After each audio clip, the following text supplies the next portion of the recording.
RCP Notícias.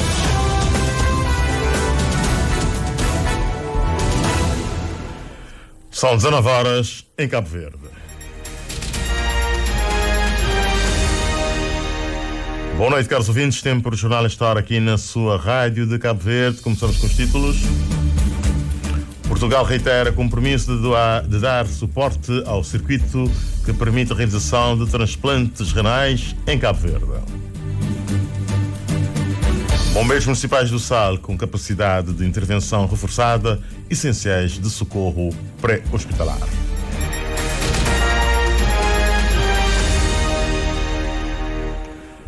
Vamos ao desenvolvimento. A Secretária de Estado dos Negócios Estrangeiros e Cooperação de Portugal prometeu para breve novidades no que diz respeito à conversão da dívida a Cabo Verde. Ana Isabel Xavier visitou hoje o Parque Solar do Palmarejo, na cidade da Praia, e disse impressionada com o percurso do arquipélago em matéria de energias renováveis. Levi Salomão. A Secretária de Estado Portuguesa dos Negócios Estrangeiros não escondeu as boas impressões pela ousadia de Cabo Verde em matéria de energias renováveis e não escondeu também o interesse de Portugal em acompanhar a evolução do arquipélago. Muito feliz com o caminho que já foi feito até agora, mas sobretudo com o caminho que ainda vai ser feito, projetos que estão neste momento a ser desenvolvidos e que estão numa fase também de pré-regulamentação e que a partir de 2028 estarão a ser executados. Isso obviamente que para Portugal também é muito importante de acompanhar, até porque todos estes projetos têm uma componente muito significativa de apoio da União Europeia através da Global Gateway. Isso também reforça aquilo que é o papel que Cabo Verde desempenha nesta matéria, o maior beneficiário da Global Gateway, para que efetivamente a resiliência nestas matérias seja efetiva. Ana Isabel Xavier falava aos jornalistas no término da visita ao Parque Solar do Palmarejo. Se adiantar pormenores, disse ter tomado o contacto também com o Fundo Climático Ambiental, criado em 2024, com o apoio de Portugal, para que Cabo Verde possa fazer face aos desafios climáticos. Neste momento estamos bilateralmente a discutir todos os aspectos técnicos, sobretudo, que ainda devem ser ajustados, mas eu diria que muito rapidamente teremos novidades a esse respeito. Dentre outras fontes de financiamento, o fundo é alimentado no âmbito da reconversão da dívida que Cabo Verde tem para com Portugal, conforme acordo assinado há menos de um ano entre os governos dos dois países. A Secretária de Estado portuguesa considera tratar-se de um ponto de encontro entre Portugal e Cabo Verde que pode inspirar outros países da CPLP. É aquilo que nós consideramos que pode vir a ser um grande caso de sucesso, replicável, também para reforçar a cooperação regional e a relação de Portugal dentro da CPLP, com os países CPLP e a própria união e apoio dos países CPLP em áreas que são tão importantes exatamente como esta dimensão ambiental. A acontecer, a CPLP estará a cumprir as duas agendas que, no entender de Ana Isabel Xavier, unem a comunidade de Estados, o ambiente e a língua portuguesa. Nós estamos a tentar, de alguma forma, encontrar as sinergias destas duas agendas com os países da CPLP, também para alavancar a nossa campanha para o Conselho de Segurança das Nações Unidas, para sermos membros não permanentes no biênio 2026-2027, e é por isso que a CPLP é também um espaço tão importante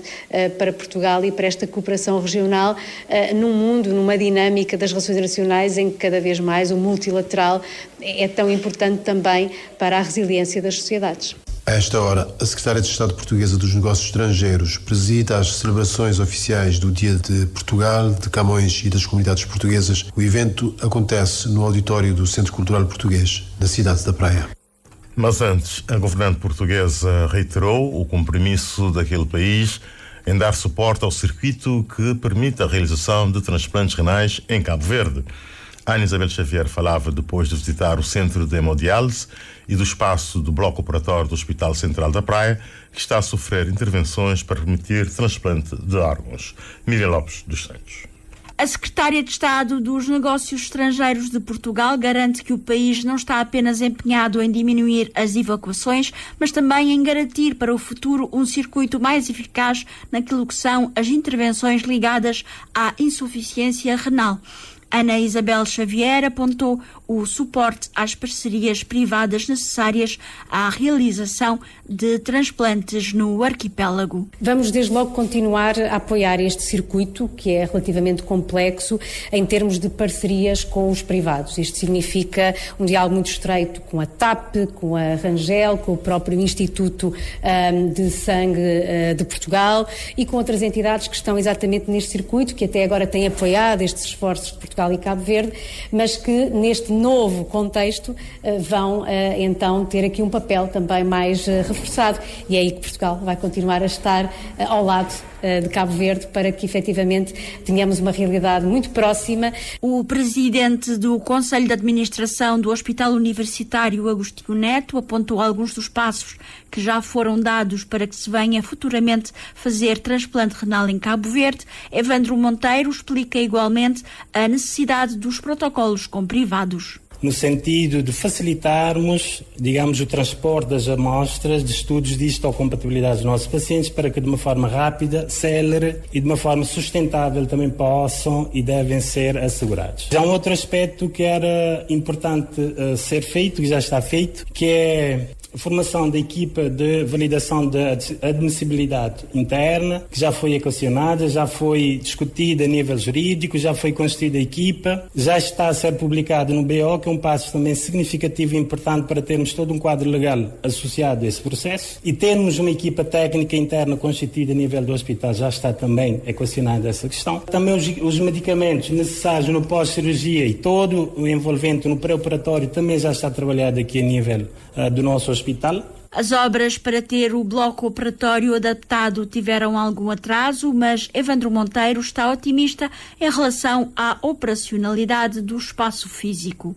Temos tido um atraso relativamente ao transporte do piso, como sabe, o bloco operatório, sobretudo para suportar uma cirurgia dessa importância, que seria o transplante de órgão, teria e tem características próprias. De facto, como podem ver aqui, já está instalado o piso e todo o trabalho feito interno a nível da iluminação, a nível do próprio trabalho ligado à ventilação interna do bloco operatório, para as mudanças necessárias de gases residuais também estão a ser, digamos, ultimados, no sentido de termos um bloco operacional o quanto antes. Acreditamos que rapidamente iremos ultrapassar essa fase. Eu não quero dar números, mas eu posso dizer seguramente que dentro de um mês, não mais do que isso, vamos ter um bloco operatório aqui operacional. De relembrar que Portugal é o parceiro estratégico de Cabo Verde na implementação do programa de transplante renal. Os bombeiros municipais do Sal têm agora capacidade de intervenção reforçada após receber da Câmara Municipal equipamentos essenciais de socorro pré-hospitalar. A edilidade garante mais investimentos para breve, tendo em conta a demanda crescente dos serviços da Proteção Civil e Bombeiros, que só no ano passado registrou 1.160 ocorrências. Os detalhes com Cassiana Lima. Os equipamentos de socorros pré-hospitalar incluem 2 monitores de sinais vitais, 4 monitores portáteis de tensão arterial, saturação de oxigênio e pulso, 4 copos reutilizáveis Serres, 4 oxímetros e 4 sacos de emergência.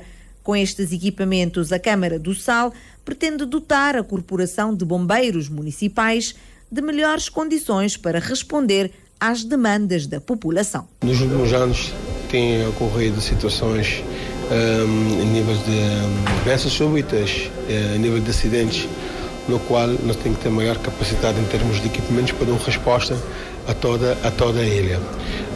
Nós temos feito algum investimento em termos de viaturas. As viaturas estão bem apedrejadas com algum equipamento vital, mas esse reforço vem na sequência no plano de aquisição que nós temos estipulado para reforçar na aquisição de equipamentos essenciais e vitais para o socorro pré-hospitalar. Nós estamos falando o ano passado nós teve 1.160 ocorrências em termos pré-hospitalar. É um número significativo, preocupante. Tendo em conta a importância deste serviço para o salvamento de vidas, o vereador da Proteção Civil e Bombeiros, Edércio Gomes, garante que os investimentos não vão parar por aqui. Tem outros equipamentos que também e também nos próximos dias, relativamente a DAEs, também também tem mais DAE, já não tem DAE, tem sortido alguns serviços da Santa Maria principalmente, sobre situações de paragem cardiorrespiratória, pessoas estrangeiras principalmente, e isto traz a nossa preocupação de aposta em todos aqueles equipamentos, de todas as ambulâncias que estes tipos de equipamentos. No futuro próximo também tem outros equipamentos, outras viaturas que no tempo certo não acaba por fazer aquela demonstração de todo o equipamento que também tem a nível para serviço dos bombeiros municipais da Ilha do Sal. A Câmara Municipal contou com a parceria da Clínica Santa Maria e da empresa Ocean Cabo Verde, que doaram alguns dos equipamentos de socorros pré-hospitalar. O grupo parlamentar do Partido Africano da Independência de Cabo Verde avança que a sessão plenária que arranca amanhã será marcada pela cobrança ao governo. A deputada Carla Lima adiantou que o partido exigirá um balanço claro das promessas e da gestão em áreas cruciais. O vice-primeiro-ministro e ministro das Finanças, Olavo Correia, será confrontado com a necessidade de prestar contas sobre privatizações, grandes infraestruturas, dívida pública e crescimento económico, com o PCV a sublinhar que o momento é de avaliação do que foi feito e não de novos anúncios. Ednei Barros. O principal destaque será o debate com o vice-primeiro-ministro e ministro das Finanças, Olavo Correia, e o foco será na cobrança das promessas feitas, afirmou a deputada do PAICV, Carla Lima. São compromissos que fizeram com os cabo-verdianos e que não conseguiram cumprir nas mais diversas áreas. Estamos a falar das infraestruturas, das grandes infraestruturas para a área da saúde, de infraestruturas aeroportuárias, de infraestruturas viárias. Estamos a falar da questão, por exemplo, dos 45 mil postos de trabalho, que também foi um grande compromisso do movimento para a democracia. Estamos a falar da reestruturação de setores importantes como o dos transportes marítimos, dos transportes aéreos, que entram na questão das privatizações falhadas deste governo, enfim, e não há tempo para a concretização dessas promessas. Carla Lima adiantou também que serão levantadas questões sobre a situação dos transportes aéreos e marítimos no país. Vocês sabem quais são os grandes constrangimentos que os cabo-verdianos enfrentam neste momento para se deslocar, para ter mobilidade. Claro que o ministro será confrontado com essas questões. A deputada Carla Lima aproveitou a ocasião para detalhar outras questões que preocupam o PAICV, com destaque para a insegurança. A parlamentar referenciou o recente caso da morte a tiro de um adolescente de 14 anos no passado sábado, em Achada, Santo António. Uma criança vítima de arma de fogo é algo que deve preocupar toda a nação. E não é um caso isolado, o que torna tudo muito mais grave. E é preciso voltar sempre a essa questão para pedir ao governo medidas efetivas para combater a insegurança. O PAICV também exige explicações e responsabilização do Ministro da Educação, que poderá ser convocado para esclarecer a fuga da prova de inglês e a controversa inclusão de texto político do MPD na prova de História do 12º ano, vista como instrumentalização de jovens. Nós gostaríamos de questionar um ministro da Educação, onde que foi aprovado textos de declarações políticas do Movimento para a Democracia como fazendo parte do currículo nacional, como fazendo parte da disciplina de História em Cabo Verde. Relativamente à fuga da prova nacional de inglês, que nós consideramos um caso grave, que devem ser tomadas medidas de responsabilização, porque a avaliação deve ser justa para todos. A sessão plenária, que arranca amanhã, também incluirá na agenda iniciativas legislativas pendentes no setor da justiça. Em antevisão do debate com o governo a ter lugar na sessão plenária de amanhã, o deputado do MPD, Alberto Melo, assegura que nunca os municípios do país tiveram tanto dinheiro como agora. O que falta, na ótica do deputado eleito por Santiago do Sul, é competências de algumas câmaras, como a da Praia, para transformar recursos em resultados. De Fala da duplicação dos fundos de financiamento municipal, do ambiente, turismo em milhões, o que, segundo diz, vem conferir mais autonomia, meios ao poder local, pelo que somente quem não sabe governar inventa desculpas e aponta o dedo ao governo. Joana Lopes. Em preparação do debate de amanhã, agendado com o ministro Olavo Correia, sobre os progressos da consolidação financeira do país, na modernização da administração pública e no reforço da descentralização, o deputado do MPD, Alberto Melo, assegura que é falso dizer que os municípios não têm meios, já que, segundo diz, dinheiro não falta. O eleito nacional por Santiago Sul avança que nunca o Fundo de Financiamento Municipal foi tão robusto. Dinheiro não falta. O Fundo de Financiamento Municipal nunca esteve tão robusto. É falso dizer que os municípios não têm meios. O que existe, em certos casos, é má gestão e falta de capacidade técnica de quem dirige. O Fundo de Financiamento Municipal atingiu em 2024 o valor recorde de 4,2 milhões de escudos, um aumento de 1,3 milhões de escudos face a 2015. Na praia, o Fundo de Financiamento Municipal saltou de 388 milhões para 642 milhões. Em Santa Cruz, de 221 milhões para 325 milhões. Em São Vicente, de 249 milhões para 361 milhões. Explica que, além dos montantes transferidos referentes a esse fundo, foram canalizados aos municípios recursos financeiros sem precedentes. 3,6 milhões de contos do Fundo do Ambiente para requalificação ambiental, drenagem e saneamento por todos os municípios de Cabo Verde. 5,3 milhões de contos do Fundo do Turismo para regeneração urbana, atividade económica para todos os municípios de Cabo Verde. 1,2 milhões de contos via PRA para reabilitar bairros e melhorar acessos em todos os municípios de Cabo Verde.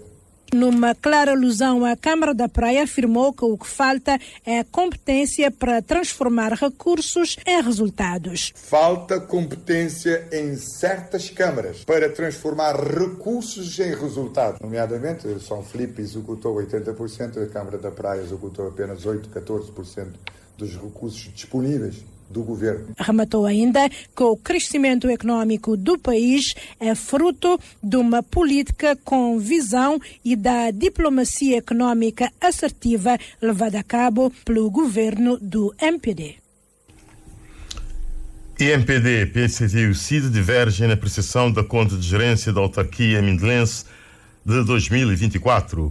As bancadas da oposição avaliam negativamente a gestão financeira do município, enquanto a bancada da situação e o presidente da Câmara Municipal dão nota positiva ao instrumento. Augusto Neves diz esperar que este mandato consiga trabalhar melhor para o bem dos mindelenses. Assis Lima acompanhou e traz aqui mais detalhes. Boa noite, Oscar. O PAICV criticou a gestão da autarquia com acusações de irregularidades e intransparência na conta de gerência de 2024. Nilton Silva, porta-voz da bancada, diz que a edilidade tem dívidas avultadas, quer junto da banca, quer com singulares. Acusaram a edilidade de falta de transparência, principalmente nos grandes eventos culturais realizados na ilha em 2024. A questão da transparência. As atividades culturais desta ilha não têm contas para prestar. O Sr. Presidente negou aqui prestar contas dos 4 dias de festivais, dos 3 dias de São João e dos 4 dias de passagem de ano do ano 2024. Todo o dinheiro arrecadado tem que entrar como receitas e tem que sair como despesa. E ele negou, e ele insistiu que não vai prestar conta, que ele não é economista. Saíram daqui sem uma explicação, não é? Saímos daqui sem uma explicação, ele insistiu. Qual é a nossa insistência? Nós dissemos claramente, a nossa insistência tem a ver com a transparência da coisa pública. Também a bancada da UCIT dá nota negativa às contas de gerência, por várias razões. Anilton Andrade fala de saco azul na Câmara e acusa o presidente de negar informações aos eleitos. Foi várias questões que não pôs ao longo do debate sem qualquer explicação. A própria conta de gerência é que chegar na Assembleia muito tarde. Antes dele tinha que chegar balancetes trimestrais e balancetes trimestrais nunca é enviado para a Assembleia Municipal.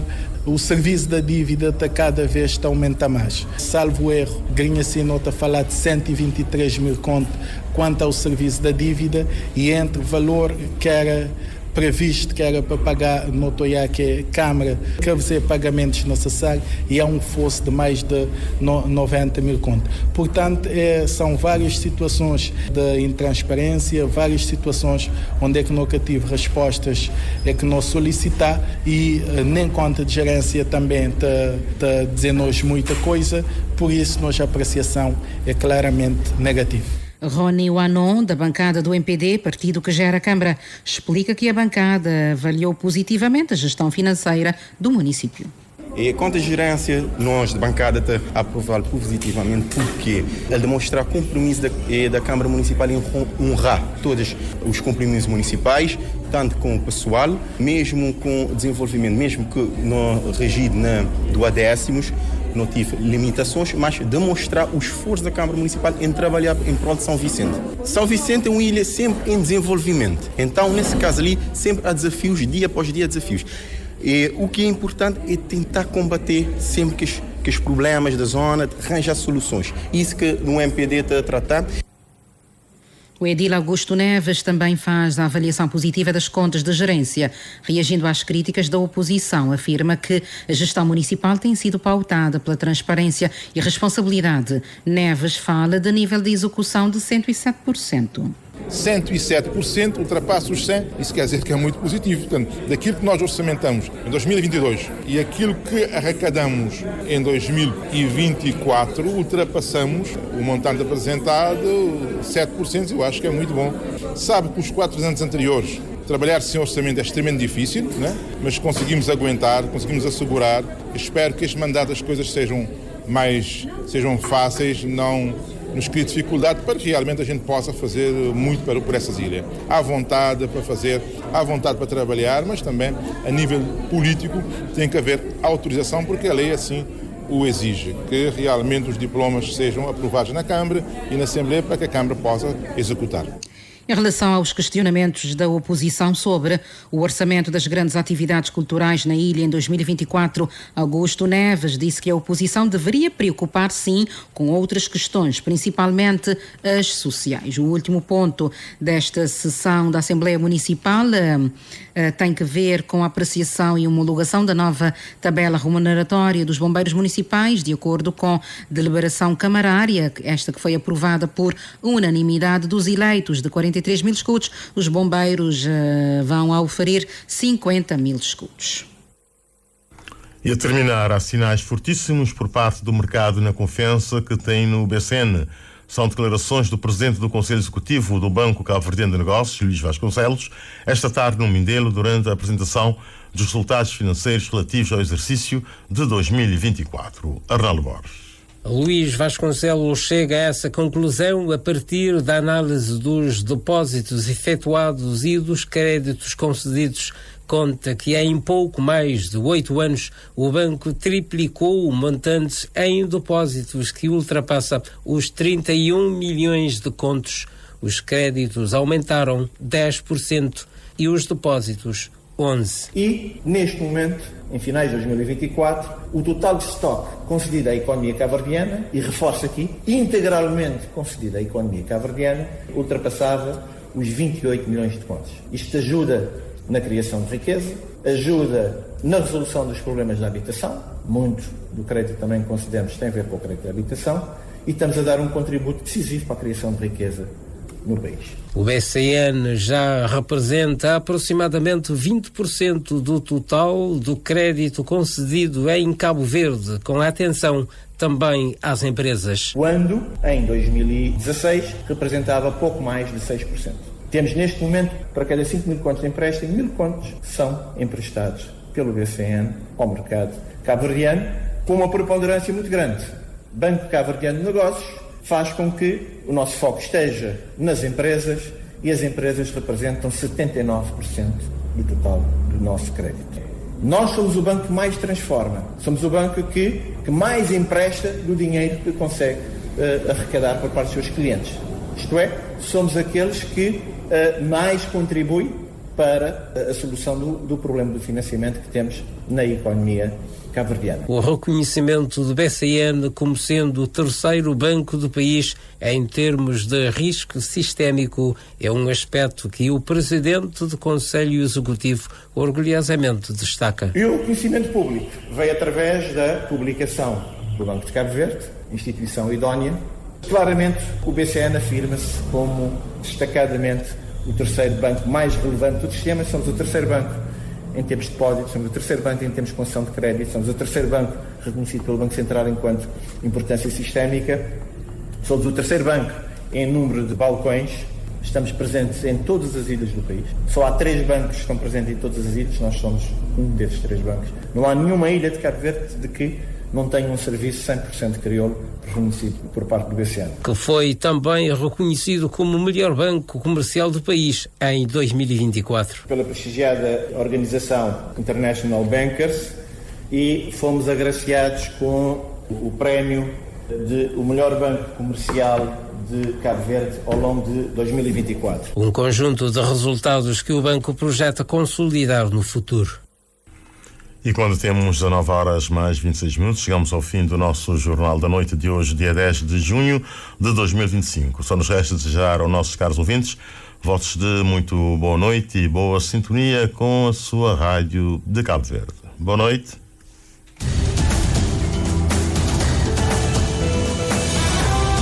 Mais informações em www.rtc.cv e na aplicação RTC Mobile.